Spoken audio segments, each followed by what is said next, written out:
In today's video, I'm going to teach you how to create layers in AutoCAD. If you are new to layers, think of them as transparent sheets that let you organize different kinds of geometry in the same drawing.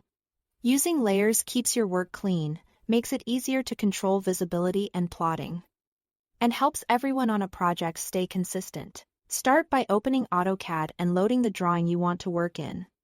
You can create layers in a blank file or an existing one. The process is the same. Next, open the Layer Properties Manager.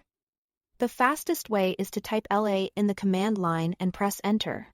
If you prefer the ribbon, go to the Home tab and click the Layer Properties icon.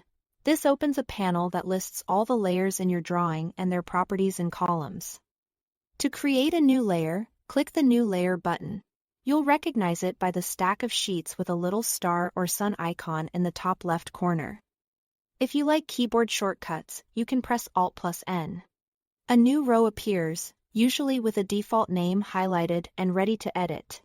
Give your layer a clear descriptive name that reflects its purpose, like walls, doors, or dimensions. Consistent naming helps you and your team find things quickly. Once it's named, customize the settings by clicking directly in the color, linotype, or line weight columns. Color affects how your layer looks on screen and, depending on your plot style, how it prints. Choose colors with good contrast so elements are easy to tell apart. Linotype controls the pattern of the line, continuous for most geometry, dashed for hidden edges, or center lines for symmetry and axes. Line weight controls thickness, which is great for creating visual hierarchy in both model space and plotted sheets. When your settings look right, make this layer the active one so anything you draw goes straight onto it. To do that, simply double-click the layer's name. You'll see a green checkmark appear next to it, confirming it's now current. You can also glance at the Layer drop-down on the Home tab to verify it shows your new layer's name.